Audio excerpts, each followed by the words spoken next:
देखिए, वो पिता हैं धर्मराज सिंह जी को जो दर्द है, जो तकलीफ़ है, वो तकलीफ़ बयां कर रहे हैं रमन जी। अगर इस तरीके से किसी के जो बुढ़ापे का सहारा है और दो बहनों का सहारा है, वो 22 साल की उम्र के बेटे को उनके अगर हत्या कर दिया जाए, पुलिस में वो खुद कह रहे हैं, एक बात वो भी कह रहे हैं कि एक मुकदमा है मेरे बेटे के ऊपर, लिस्टेड है ना, लिस्ट सामने आ रही, मुकदमे तो सपा के ही समय, बसपा के समय हो गया। ठीक है, उड़ा दो इनको। है हिम्मत, है हिम्मत। कुर्सी के लिए गरीब को मार देना, ये कहाँ तक ठीक है? गरीब, वो जो अनुज प्रताप सिंह था ना, वो एकदम गरीब था। ठीक को खत्म कर दिए, मुख्तार को खत्म कर दिए, अपराधी खत्म हो गए। तुरंत सबसे बड़े डकैत माफिया वही थे। ये 106 वाला कौन है? 106 वाला कौन है? 146 वाला कौन है? 31 वाला कौन है? 83 वाला कौन है? 37 वाला कौन है? 34 वाला कौन है? 82 वाला कौन है? 88 वाला कौन है? ये कौन से मुकदमे वाले हैं? साथियों नमस्कार, मैं हूं आपके साथ रमन। आप देख रहे हैं हिंदुस्तान की बात। उत्तर प्रदेश में जिस तरह से घटनाएं हो रही हैं, उसको लेकर भी सरकार पर सवाल है। मंगेश यादव इनकाउंटर के बाद एक और इनकाउंटर वहीं सुल्तानपुर लूट में हुआ है अनुज प्रताप सिंह को लेकर, जिस पर चर्चा का विषय है। उनके पिताजी का कहना है कि अखिलेश यादव ने ट्वीट किया था, सरकार उन पर भरोसा करके मेरे बेटे का इनकाउंटर कर दी है। इस पर सवाल है, मैं बातचीत करूंगा। डॉक्टर मनोज हमारे साथ बातचीत करने के लिए हैं, समाजवादी पार्टी के वरिष्ठ नेता और एमएलसी पूर्व प्रत्याशी हैं। बहुत स्वागत सर। बहुत बहुत धन्यवाद रमन जी। किस तरह से देखते हैं अनुज प्रताप सिंह के इनकाउंटर को लेकर, जिस तरह से आपके सरकार पर भी सवाल, उनके पिताजी का कहना अनुज प्रताप सिंह का कि अखिलेश का आप जीव जुड़ा गया, देसी भाषा में कह रहे हैं। देखिए, वो पिता हैं धर्मराज सिंह जी को जो दर्द है, जो तकलीफ़ है, वो तकलीफ़ बयां कर रहे हैं रमन जी। अगर इस तरीके से किसी के जो बुढ़ापे का सहारा है और दो बहनों का सहारा है, वो 22 साल की उम्र के बेटे को उनके अगर हत्या कर दिया जाए, पुलिस में वो खुद कह रहे हैं, एक बात वो भी कह रहे हैं कि एक मुकदमा है मेरे बेटे के ऊपर जी, और एक आध मुकदमा कोई ज़बरदस्ती चढ़ा दिया गया। एक मुकदमे वाले को तुरंत जो है इनकाउंटर कर दिया जाता है, उसकी हत्या कर दी जाती है, और जो 40-40 मुकदमे वाले हैं उनको छोड़ दिया जाता है। वो भी तो कह रहे हैं, वो तो ये कह रहे हैं। माननीय राष्ट्रीय अध्यक्ष जी के देखिए, मेन चीज़ क्या है कि विपक्ष में रहने वाले लोग सवाल उठाएंगे।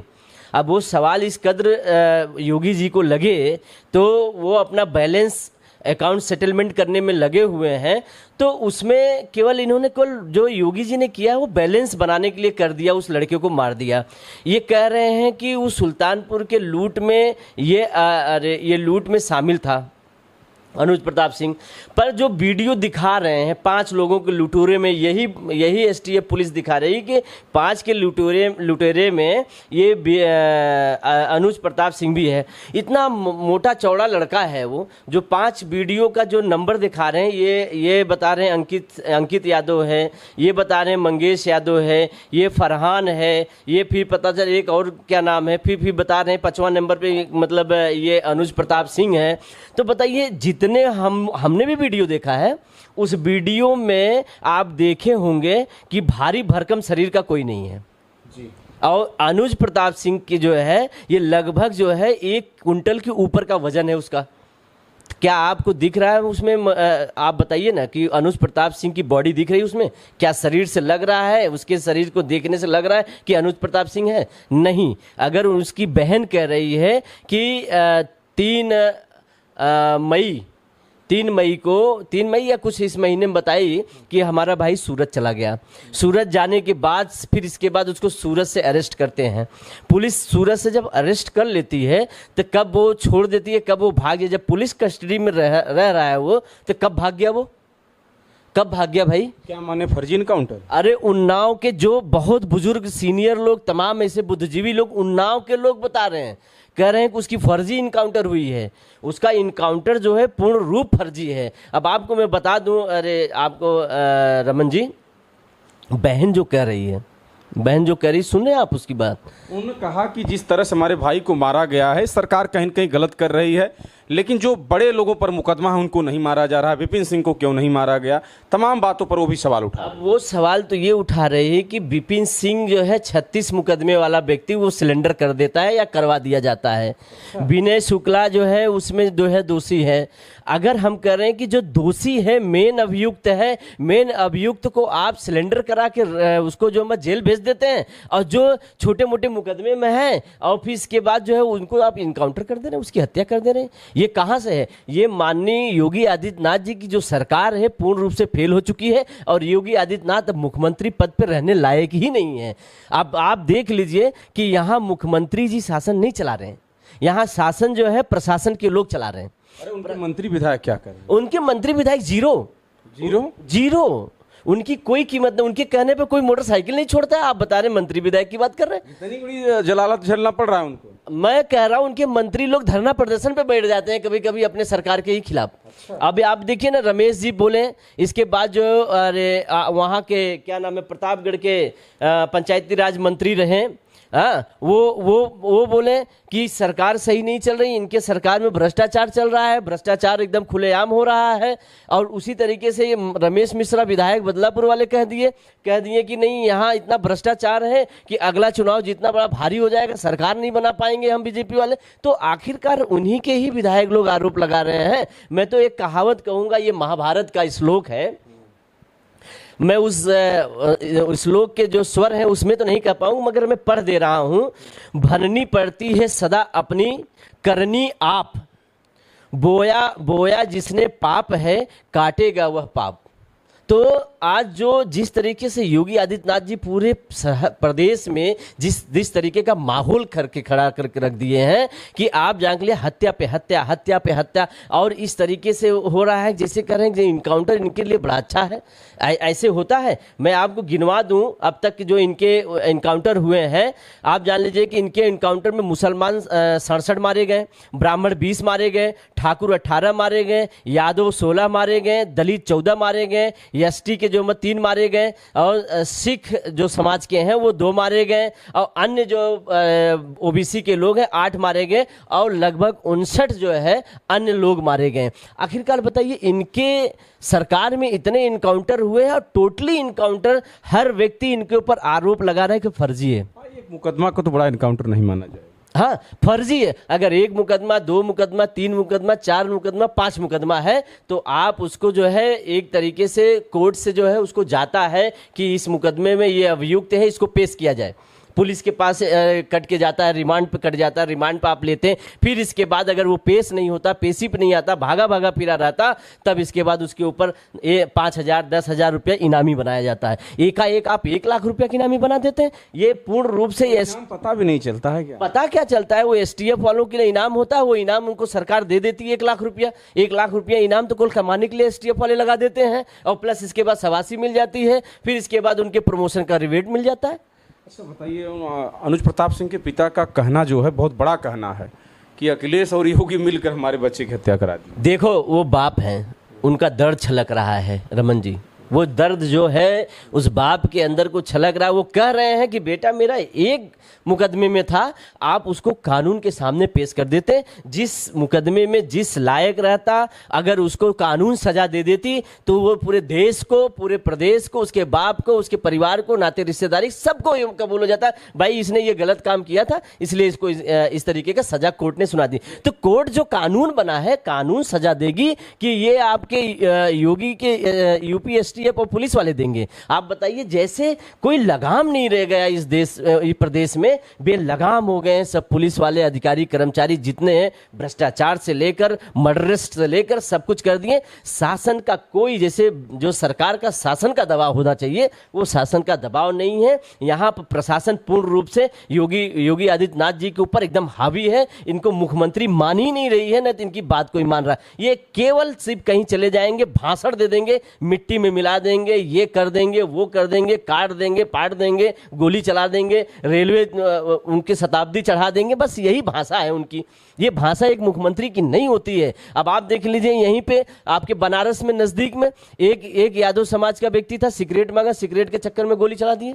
फिर इसके बाद आज देखिए आप 4-5 दिन हो गया, 4-5 दिन में आप जो है नीतीश मौर्य है बेचारा, उसके घर पे पुलिस जाती है, पुलिस के साथ साथ जो सभासद होता है, सभासद के रहने वाला उसकी गाड़ी चलाता है वो बीजेपी का है, और उसका ड्राइवर जाता है उसके घर पे, उसको पूछता है, पुलिस भी पूछती है कहाँ है ये नीतीश मौर्य, तो उसकी माँ कहती है कि नहीं है। जब उसके माँ को भद्दी भद्दी गाली देने लगते हैं तो वो वहां से बाउंड्री क्रॉस करके भाग जाता है, तो पीछे लोग खड़े रहते हैं, उसको पकड़ के बताते हैं उसका गर्दन उड़ा दिए, पैर उड़ा दिए और जिंदा जला दिए पेट्रोल डाल के।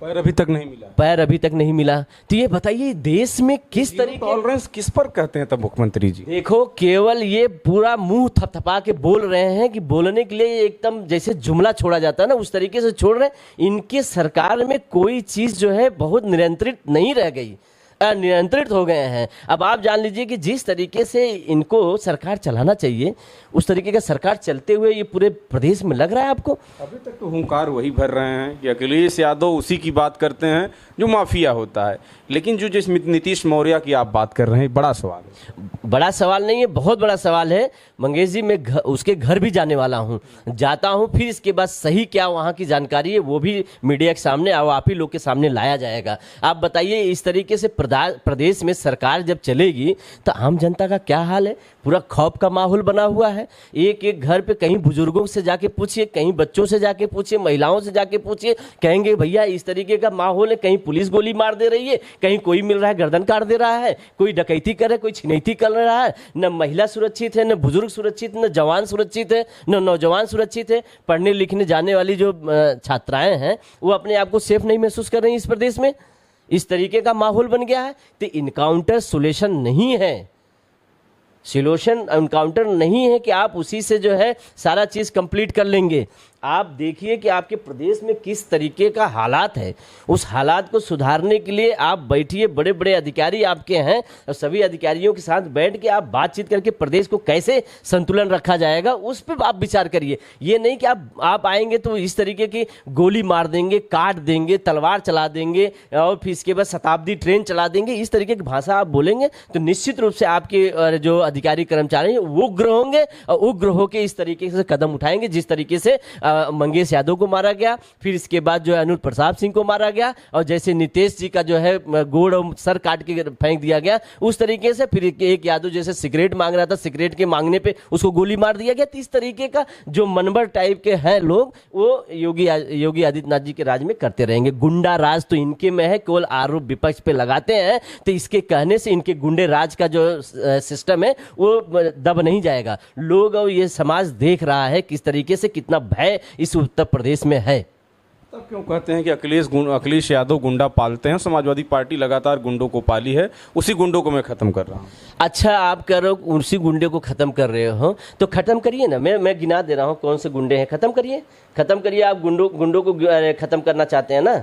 मैं तो कई बार सवाल उठाया, उस सवाल को पता नहीं कि मुख्यमंत्री साहब तक जाता है कि नहीं। अशोक चंदेल 37 मुकदमा है, विपिन सिंह 34 मुकदमा है, ब्रिजभूषण सिंह 84 मुकदमा है, चुलबुल सिंह 53 मुकदमा है, सोनू सिंह 57 मुकदमा है, मोनू सिंह 48 मुकदमा है, अजय सिंह सिपाही 81 मुकदमा है, पिंटू सिंह 23 मुकदमा है, सनी सिंह 48 मुकदमा है, संग्राम सिंह 58 मुकदमा है, चुन्नू सिंह 42 मुकदमा है, बादशाह सिंह 88 मुकदमा है। हटाइए ना इनको। सपा वाले लिस्टें बना के चल रहे हैं। फिर सपा वाले लिस्ट नहीं है, ये हैं तो क्राइम कर रहे वाले को अगर बाबा जी ऐसे बगल में बैठ के कंधे पे उसके गलवैया करेंगे तो निश्चित रूप से इस तरीके का भ्रष्टाचार क्राइम होगा। खत्म करिए ना। आप तो कह रहे हैं ना कि सपा के, अब ये सपा के समय में के अगर होंगे तो इनको भी खत्म करिए ना। है तो ये है ना, लिस्टेड है ना, लिस्ट सामने आ रही, मुकदमे तो सपा के समय, बसपा के समय हो गया। ठीक है, उड़ा दो इनको। है हिम्मत। कुर्सी के लिए गरीब को मार देना ये कहां तक ठीक है?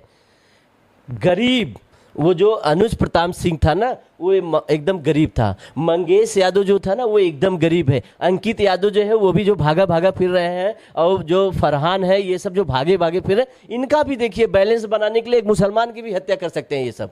फिर बैलेंस बना रहे हैं, फिर यादव का मारेंगे, कहेंगे अपराध बैलेंस बना रहे हैं। हाँ, अपराध हमारे में नहीं होता है। सबसे बड़े मुकदमेधारी तो मुख्यमंत्री साहब खुद है जो वापस लिए हैं, और फिर इसके बाद उप मुख्यमंत्री के वो केशव प्रसाद मौर्य जी हैं।